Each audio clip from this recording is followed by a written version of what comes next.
Hey everybody, it's Bust with Battles with Bust number 540, and today we're doing battle with Papercraft Elder Dragon. And so in the previous video, we ran across some people playing Ancient Yeti. It's one of those cards I've loved ever since it was printed. Just dropping the 5/5 Overwhelm for 2 or 3 mana is such a sweet deal. But as we're in this space of the Elder Dragon running around through Standard, I started to wonder, how does this kind of fit into Eternal, and is playing things like Ancient Yeti good enough to just tie in with the Elder Dragon? We've seen this cheapened unit kind of thing work with Wiggly Burblefish. We've seen it work with Plaza Guardian. Why shouldn't it work with Ancient Yeti as well? But the next card that really kind of caught my eye and caught my attention as an Eternal only style card is Papercraft Dragon. And I wasn't sure if this was going to work with the Elder Dragon, right? Playing it on the unit form clearly is going to work, not a big deal, but the attach elements of cards seem to not work as much as you would really like them to. And I did some test games, I did some practice, and this does work. If you play Papercraft Dragon as an attach, it does get the Elder Dragon bonus, and so we could put the Papercraft Dragon onto an Overwhelm unit, maybe give it an additional +1/+1 and Fearsome, and then have that big, gigantic, double striking Overwhelm unit ready for battle. And so we have seen quite a bit of usage of the Papercraft Dragon. I'm really kind of interested if the Elder Dragon could give it a resurgence in Eternal, given that the only spaces that it really kind of worked in and constructed were with Fizz. Having access to Fizz and the Elder Dragon and Papercraft Dragon really opens up a lot of potential for varying decks that you could bring out here otherwise. But nonetheless, it seems to me like it should fit pretty nicely within a Nox and Shell. We're already playing these Overwhelmed themes with the Iron Ballista and the Razor Mace and the Darius, and then the Might package with the Enraged Fire Splitter. So it shouldn't be particularly challenging for us to find an Overwhelm unit to load the Papercraft Dragon onto, whether or not it just has it naturally or if it's something that we get the bonus from Kato or from Might. Otherwise, it looks like a fairly straightforward aggro-style Noxan deck. It's got the 9 1-drops in it, some House Spiders to make sure we have something to do in the early game, and then everyone after that is a big piece of the Overwhelm package. And so, excuse me, that's it. That's what we're doing battle with today. Let's go ahead, jump on in. We already paid to win with this guy. It's looking good. Everything in here is all premium as it is. every time I load up a Noxus deck, I'm just like, yeah, it's been paid. Everything here's done. It's all loaded up. But cool. Let's see how it kicks off. Starting against Viego Mordekaiser does give me a bit of pause. It's the kind of deck that should give us some issues. They probably have a bunch of unit walls and a bunch of removal spells to deal with our dudes. As soon as we play this Papercraft Dragon, it's going to get vengeanced, but let's see what we do. See if we can't get off to a good start anyways. Ancient Yeti turned up. You gotta love seeing him in your opener. And then we'll kick off with the Legion Saboteur. This should just be the most damage that we can deal. Not really convinced the opponent's going to have a 1-drop, right? You have to worry in some of these spots to where if your opponent's going to play a 1/1 for 1, right? If they're going to play an Omen Hawk here, then you would probably prefer the Pigeon. I don't really believe that the opponent's going to have a 1/1, and maybe we should have believed it a little harder. I didn't think the Shackled Ghast was going to be on the table. Is this going to be the Crimson Banquet deck? I don't think you usually play the Banquet with Viego, but I haven't seen the Shackled Ghast outside of playing the Banquet. So we'll see what's up. We'll see if that kind of thing turns its head this way. See if the Banquet comes down turn 2 or turn 3. I practiced with that deck a little bit back before Worlds. And there's a limit. There's a limit to the number of things you can do within a turn of Runeterra, and so you can't always just pull off the combo. You run into these turns to where you're bringing the full combo on your opponent, but you're only able to deal like 15 damage, and it was fairly frustrating in that sense. If you're not familiar with the deck, if you have Mordekaiser on the board, dealing his thing, so when you slay another ally, you revive it. That works with the Crimson Banquet Hall. And so the Crimson Banquet Hall makes your units cost less mana, but when it comes into play, it takes 2 damage. And so if you're using that Shackled Ghasts, you can just play it over and over and over and over and over again for free. And if you have a way to do a drain, be that the Mordekaiser flip or Neverglade Collector or something, then you have that infinite combo to drain out your opponent. But Runeterra doesn't let you do that completely. You got to get them to like 14 And it was interesting. Like, I felt kind of bad playing the deck because you basically have to have Mordekaiser flip if you want to be able to use those abilities, but it takes a bit of work. It takes a bit of setup to actually get that far. And so it's like you have to take a turn to where you're just cycling through the banquet hall and not actually doing any drains, and it feels like you're just like BMing your opponent. But you actually do have to do it. You actually have to run things that way to get the Mordekaiser in the flip space. Then you have to do it all again on another turn. It was very, what I assumed to be not fun for the opponents, but we got here. This dude's got all the removals. This is kind of annoying.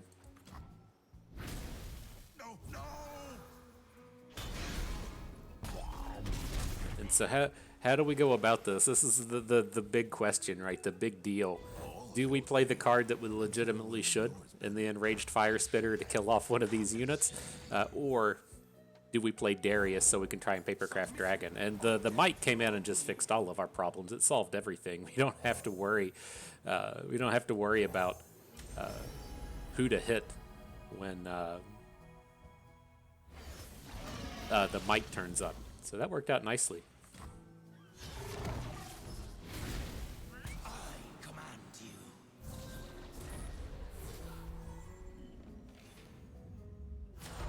So I'm curious here anyways, though. Would we rather put the Papercraft Dragon onto, say, like the House Spider? It's going to make it a 5 attack, and then the Might will take it up to 8, and that's going to be 16. I think I'm on board without going super obnoxious here onto the dragon. So there you can see, I'm not entirely certain what happens with Deathless, if that means that we bring back the spider, or if these abilities just last forever, because it's a grant ability onto the dragon. And so there's quite a few unknowns. I'm very interested to see if the opponent will just cast a vengeance onto our spider so we can just see what happens with Papercraft. Uh-oh, cast vengeance on the wrong guy. We got to emote on that. Boom. LOL. Got him good. GG. Oh, that was sweet. My day's been made. We can just quit the video now.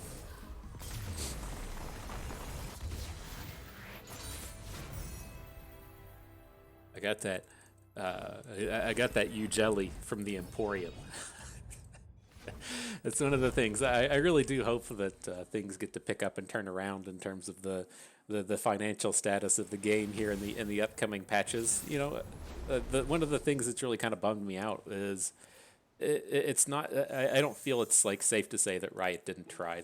They've had, you know, opportunities to do things and change things around, and I'm just like curious what the deal is in terms of, it doesn't seem like you saw a lot of that stuff happen until like the Emporium came out, right? So if you're going to say that, you know, Riot didn't give me the opportunities to come out and purchase things, and then the Emporium was like the first way to kind of do it, like why did that take 4 years? You know, that's very, very, very strange to me that things come in and take that long. And I'm sure there's many valid reasons as to why. Like you see a lot of the commentary of, you know, just give me new JPEGs to buy, and I'm certain that those JPEGs probably cost like 15 grand a piece to make, and there's just not enough people buying them. And there's a lot of the kind of context of, you know, you don't give me the opportunity to buy stuff, and it's like, well, you know, the example that I was thinking of is if Riot released the Spell Slingers package, right? They're like, all right, we're going to give you what you want. We're going to release all the new skins. This is going to be the sweetest day for you. And it's like Seraphine and Set and Karma, Rise and Heimerdinger, and it was like, oh well, maybe I didn't entirely mean that. I was just kidding in terms of actually buying all that stuff.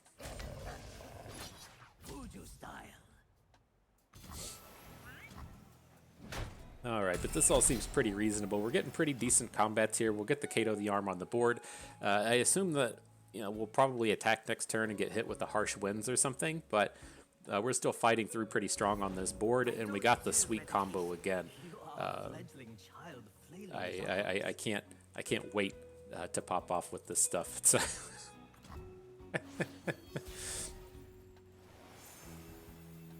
so let's see. We'll bring in the Kato. See what comes on board. It'll be really telling here, right? He has to spend some amount of mana. He can't just pass into combat with 8 mana up.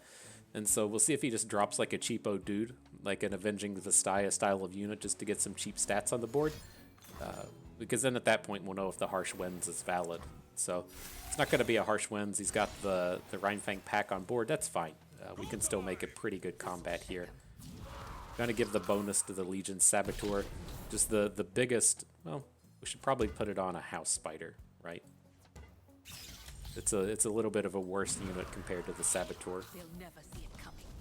And then if he brings in the block with the Rhinefang Wolf onto Kato, we do have access to Might. Probably more valid to just put Might onto the Crimson Pigeon, assuming it gets blocked or something, but it's quite dangerous on this turn in terms of flash freezes hitting, and so if we go all in on the Might and get flash frozen, it's pretty painful. What technique is this?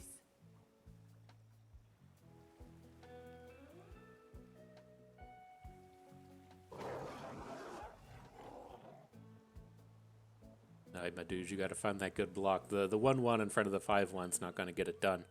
You gotta move the Rhinefang pack over. There you go. You challenge the wind?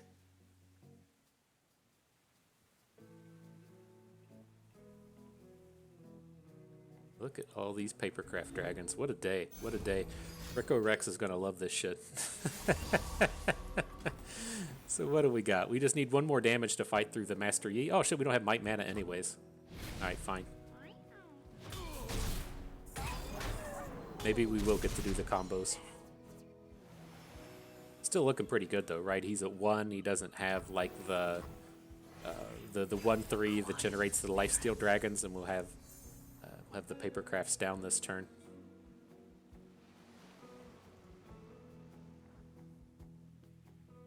Form before strength. It's got to hook in the Saboteur, right? Nope. Wrong.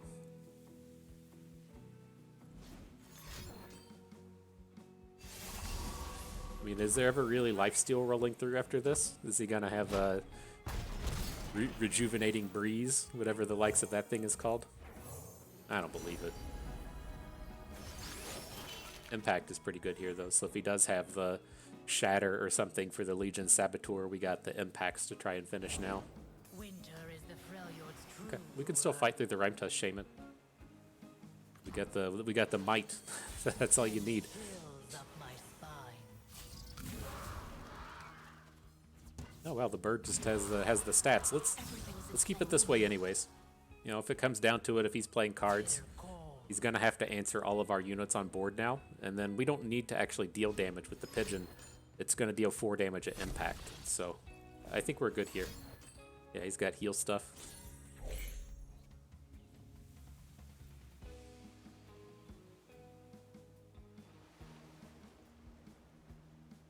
The double impact from the pigeon, along with the 1 damage from the sabotage, is enough to finish the game here too. Bitter cold.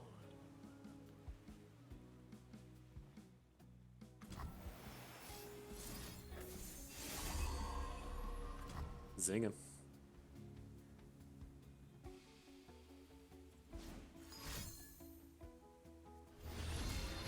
Alright, that meditate's not going to be enough. We don't need to deal combat damage here. We got the double striking impactor along with the saboteur. He says, "Uh-oh, I wasn't supposed to die like that." So we should be good. There's no 2 mana flash freezes in this space. Whatever this is, the bounce spell is not going to be enough. Oh, hang on. Why don't we... Did we not take impact on our dude?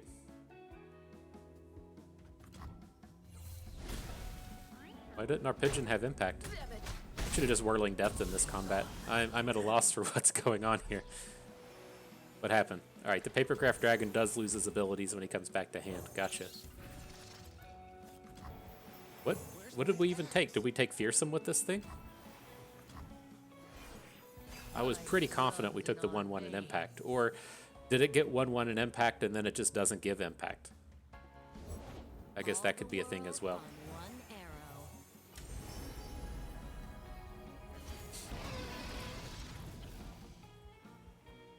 I'm gonna have to replay it and check that out. To the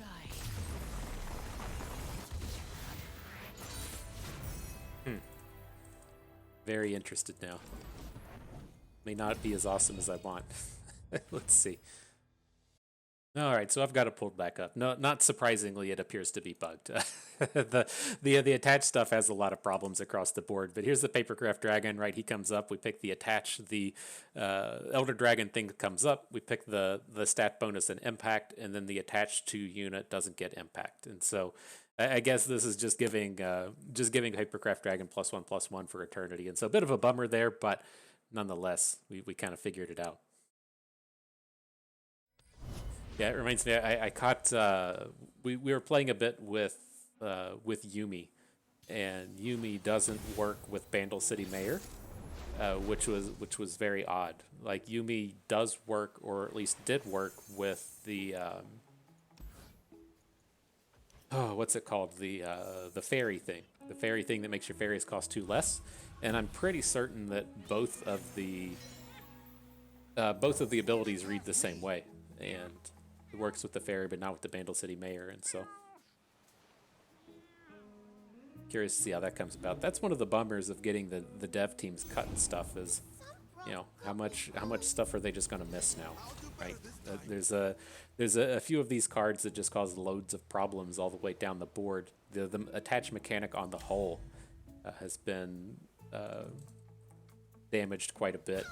You got to be curious if that's just the kind of thing that you'll have to live with now, kind of like Deathless and Path of Champions, or if that's just a different department. I slay horrors and I smile. All right, though, into this game, up against Twisted Fate Nilah. This is a Sunken Temple deck if you're not familiar with it, and we should be fairly safe in terms of getting the Papercraft Dragon going. It's a deck that, you know, just has damage-based removal, and so I feel like once we get the Papercraft Dragon down, they're not going to have a lot of opportunity to deal with it. And so I would kind of like to keep one of these naturally strong units back, like the Iron Ballista, or one of these Overwhelm having units back, I should say, so that we have just a super unit that they're not going to be able to deal with. So we'll go with the Draven here. It's a little scary for him. There's a lot of Nilah cards that just kill him, be it Get Excited, which opponent just discarded earlier, or something like a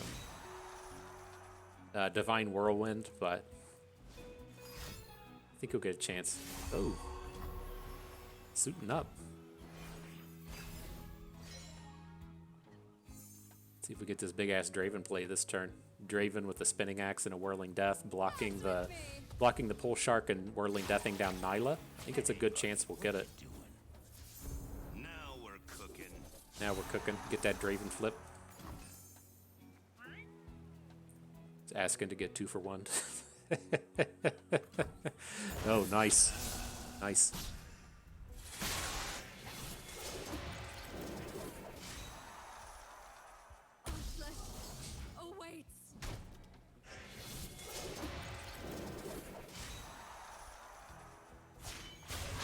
What's my name?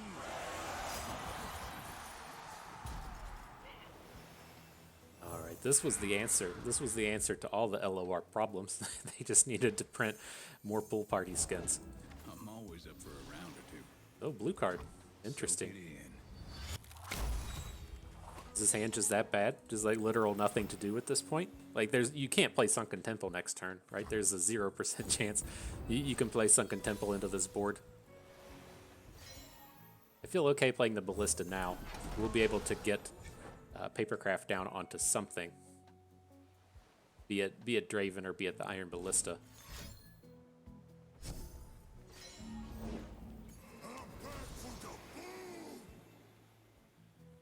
Okay.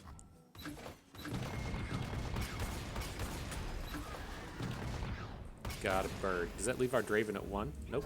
Sweet. Watch and So this is still scarier than I wanted to give it credit for, I guess.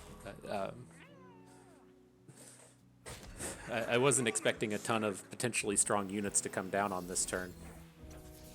Time for the money. So I guess he can be in the spot to where play a Sunken Temple next turn and then have the flipped Twisted Fate the turn after that.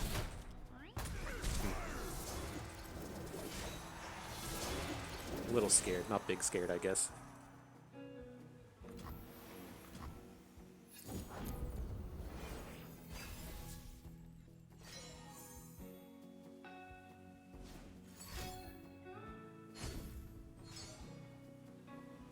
So what's he up to? He's drawn 7. He's got to be digging for that Sunken Temple, right? But it's very frightening on the next turn as he gets in the space to where Twisted Fate's going to flip. Hitting on gold card is huge, right? So if we put Papercraft Dragon on a unit, that becomes the biggest one. Then he gets to hit on gold card. We're going to be hurting. Maybe we need to get a bit of width here. I'm going to go with the heal. At least force him in this spot to where if he wants to play a Sunken Temple this turn, then he's not going to kill through the heal. So we'll at least get to keep our units behind. Oh shit, he's got the... Okay, never mind. I thought it was a reduced cost, but it's okay.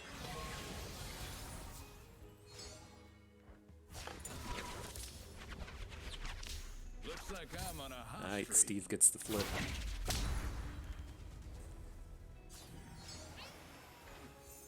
So if you're not familiar with how Twisted Fate works, he goes in order. So as he starts playing cards for the turn, he's going to kick off a gold card, kick off a red card, kick off a blue card. And so we're not going to have any ways to get the dragon on board and keep that unit as the smallest one.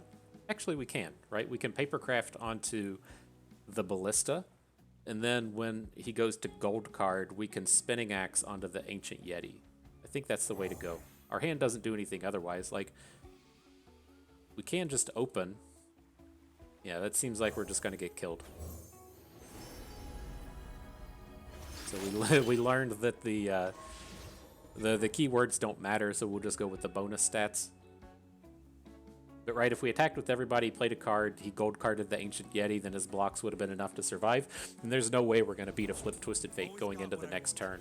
So, oh shit, hang on. I thought it went in the order that was on the things. Is it blue, then red, then gold? I'll take it.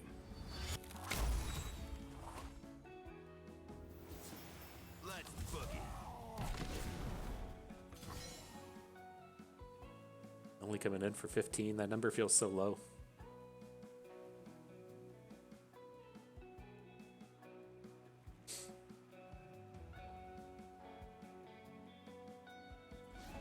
Not another step.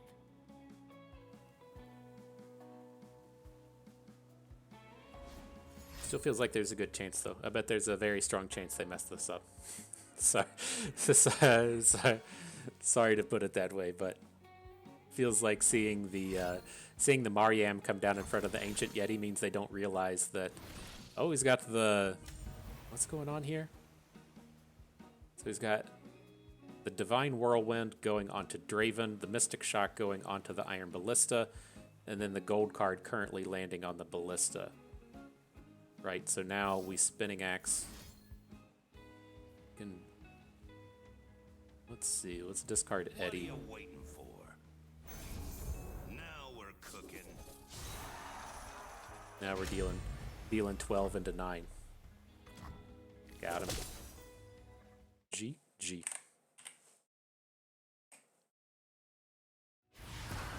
All right. Since we've been talking about the LOR financials, I think it's worth bringing up. It's wild to me that this would happen. Like, as soon as the Riot layoffs were announced, Jason Florent over at Mastering Runeterra started talking about making a new game, which is fine. There's nothing wrong with being upset about the state of the current digital card games and wanting to make your own. But he kind of like pulled the trigger on that yesterday or 2 days ago from when this video is released, and basically just put out a tweet that says, you know, stuff with LOR sucks right now, and I'm basically going to make a new game using the same rule set and the same ideas, but then just change out the IP, which That's not how anything works. Riot's IP extends well beyond just having the artwork and the characters and stuff, and he's going to kick off a Kickstarter to get that up and running in the near future. And you know, the thing with that is you can't kick off with something like that. You can't kick off with something that just opens you up to a lawsuit in the future. You can be 100% correct in whatever the copyright laws or the patent laws or whatever the intellectual property havings of Riot is. They're going to sue you. At any point, someone with a suit is going to get upset about what happened. They're going to scroll back in the past that the very first statement and comment made on this game is that it is copying LOR's IP or copying its rule set, and you're going to get sued. And it doesn't matter if you win or lose that lawsuit. You just have to be ready to have 6 figures of legal fees now. You have to pay a lawyer to deal with this. And even if you don't have to do it now, this is going to be something that just looms over the game for the remainder of its life. And so, you know, there's no saying that they come out, they start making the game right now, and then, you know, a year and a half, 2 years, 3 years down the road, when it starts to be with that game getting released into beta or something, Riot's like, LOL, you copied our stuff, we're gonna sue the shit out of you. And there's nothing you can do. You can still be in the right, but you have to be ready to fight that lawsuit. And so there's been numerous games over the course of times that are just copycat versions of other games, right? If you look at Eternal compared to Magic, it's extremely similar. There's just slight differences in the resource system. It was designed by Magic pros copying Magic into a way that they felt it was kind of like Magic 2.0. The same thing can be said for Hearthstone. You can see numerous threads on Reddit to where there's the exact same version of a card across different versions of games. Like, some mechanically there'll be things that are, you know, extremely similar across games. It's not to say that that's not the case or happening, but you can't kick off the very start of your game by saying we're copying the rule set of Legends of Runeterra, but we're going to just not use their characters and their card likenesses. And it's like, normally, I wouldn't care, you know, if it was just some rando dum-dum hanging out in the world that vaguely has a connection to the community scene and whatnot. That's fine, but Jason Florent carries quite a bit of weight in the community, in the sense that, being the owner of the Mastering Runeterra site, they have a lot of tie-in with Riot in terms of the competitive scene. And then if you're looking to find kind of official content, that's one of the places to go. And if you're looking for grassroots competitive kind of stuff, they did the biggest stuff. And so he has a lot of, you know, kind of respectability and a lot of weight behind his name in terms of respectability and seriousness. And it's not to say that that's tarnished. I don't think he had, you know, ill intentions with trying to bring the game forth in this way, but it does have the opportunity to bring forth a lot of people that don't know too much about the whole situation, right? If you just hear about this Kickstarter kicking off in 2 months and you aren't aware that the whole thing started with what is some frightening legal woes, then there's a good chance your money's just going to get aced. And so I worry quite a bit in the sense of people within the LOR community being like, oh, that's the guy from Mastering Runeterra. I played in one of his tournaments and I read some of his website's articles. I'm on board with that, so I'm going to give them some money, and then just have it be lost. And so hopefully it doesn't come to that. Hopefully they course correct or figure out a way to make a new statement or whatever that brings a little bit more legitimacy to the project. But it just strikes me as something that reeks of you losing your money.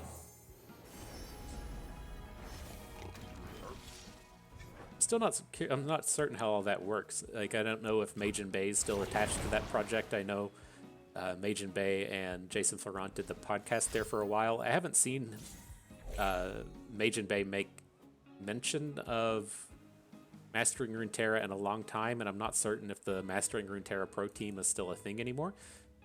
I think that's where Bay and Akato and a few others played as kind of their professional testing group. I haven't heard anything of that official name in a long time, so I wouldn't be surprised if that has been disbanded. but there's also a bit of concern. I would, at least if I was Majin Bay or Herko or Trickster Sari or Yang Zira is the one that's still kind of attached to the website. I would hope that they had a conversation before Laurent was like, well, we're just going to nuke our relationship with Riot. LOL. I don't know. All right, though. Do as you will with your money. I feel like you've been warned. All right, let's get ourselves into this final game, the final battle. Not a bad start. Let's see what we can do. I miss playing our boy Legion Rearguard. He doesn't get to come around as much as he used to. What happens if there's never another rotation? And Legion Rearguard is just banished to Eternal for the rest of his life. That's sad. That's sad. But here, I'm not going to do the support. I'm going to leave both of our units with 2 health. There's just a ton of 1 mana spells that would be able to kill off our units here, and I don't want him to just be able to 1 mana kill one of our plays. So you could have off the Conchologist or naturally in the deck. There's Pytos, there's Group Shot, there's the Puff Cap thing, 2 mana. There's a bunch of other spells. Just keeping the Pigeon at 2 health should force more cards and more mana out of the opponent. Feels a little bit more valuable than that 1 point of damage. I keep seeing these factions and thinking it's darkness, but it's Kindred Norra.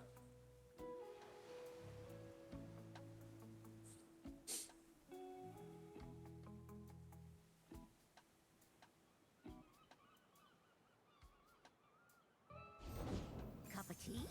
Alright, can't do anything about her. But I think we're reasonably well positioned to deal with a Norra deck, right? If he's getting unit walls, we can overwhelm through the units. It's Kindred that worries me a little bit more.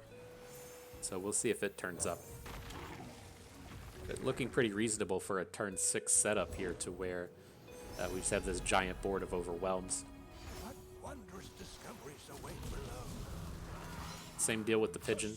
Don't think the bonus stat is worth shrinking up these other units. There's a lot of 2 damage stuff as well. Drop the bombs, things like Electro Harpoon. So just preserving that health seems a little bit more important than increasing 1 point of damage.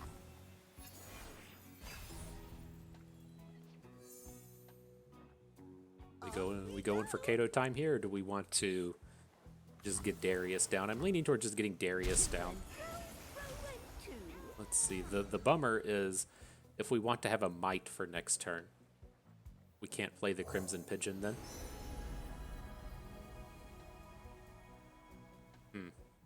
I do like picking up Challengers so we can finally just hook in Norra, but I just don't feel like that matters. Like she's just doing her thing. Getting Norra off of the board would have been important 2 turns ago. Getting Norra off the board now isn't that big of a deal. Let's see what happens with the portals. I'm wanting to hang on to the Might because he's going to get 1 good block, right? He's going to have 1 unit that doesn't have Overwhelm. I kind of feel like just adding more units that don't have Overwhelm are just going to be the portal blockers. Let's just keep sticking down this path. Could have played the Pigeon and then tried to Kato on this turn, but I just have a big vision that Darius is going to get the work done here. My axe is ready. No need for Challenger. It should be fairly easy for us to deal 4 points of damage in front of Darius. Oh, he's only got 2 mana now. You gotta feel good about that. You ain't no VIP. Neg 16 looking good. He needs like a hate spike over onto the Ballista, but we're still good in terms of miting onto the Ancient Yeti to make sure Darius flips here. I think we're good. All right, good stuff. GG. Not a bad set of battles. Pull this up, talk about it a little bit more. And so, interesting stuff, right? I wasn't entirely certain what was going to happen with the Papercraft Dragons. When I tested it, I just saw that you played the attach and then the Eddy options came up, and I just assumed everything worked from there. And so, what it seems like to me is it's just very bugged. And I'm not entirely certain how all of these interactions should work. Like the grant abilities, I thought were kind of like forever things. And so, like when you put Bird onto the board, right? Bird puts the chime on your deck. The chime comes into hand. It hits Yuumi. Yuumi becomes a 3/3. Yuumi's a 3/3 forever. You attach Yuumi to something, that unit dies. Yuumi comes back. She's still a 3/3, so you get to use that ability over and over and over again. But I think there are some limitations to that. Like I've seen some rumblings of people putting like the Deathless spell onto attached units and stuff, or maybe I'm thinking of using the unit, right? So you put the Deathless onto the Yuumi in your hand, and then you attach Yuumi to a unit, and that unit becomes Deathless. Like that's a grant ability. That's grant Deathless to a unit in your hand. And so I'm not certain what's different about the grant abilities coming off of Eddy compared to something like that, other than it's just very likely to be bugged. So maybe that will change at some point over the course of time. Maybe it won't. Maybe it was intended. Maybe it wasn't. But it seems like something is a little bit off there. But at the end of the day, if that was going to work as is, putting impact onto a double strike unit is a massive amount of damage. That would be pretty good. Challenger is reasonable. Deathless would have been pretty cool, especially on some of the larger units. And it's just an all-around very powerful collection of units, especially if Papercraft Dragon is ever in the space to where that grant is permanent to the Papercraft Dragon, and that ability sticks around forever, then you get to play the Papercraft again and get the Eddy abilities again. And so it's wild. It's kind of up in the air as to what that's supposed to do. But otherwise, there's pretty reasonable stuff in here in terms of transitioning over to Eternal, if that's what's about to happen here in a couple of weeks. Ancient Yeti works fantastically with Elder Dragon. I'm sure there's a lot of decks that can be built around that, or decks that just want that kind of interaction. And then we'll see if the Papercraft Dragon can't creep its head up somewhere to where it's able to fit in one of these overwhelmed decks, be it Noxen, be it Freylord, or even in Shurima. Shurima has things like Ruin Runner and Renekton that are pretty interested in picking up Papercraft Dragon, and it's an interesting add in those decks with Eddy running around. Nonetheless, good set of games. I had fun with that. I hope you did too, because that is going to do it for us today. So hope everyone enjoyed the video. Hope maybe learned a thing or two along the way and had a good time watching. This is Bustin'. We thank you for being here.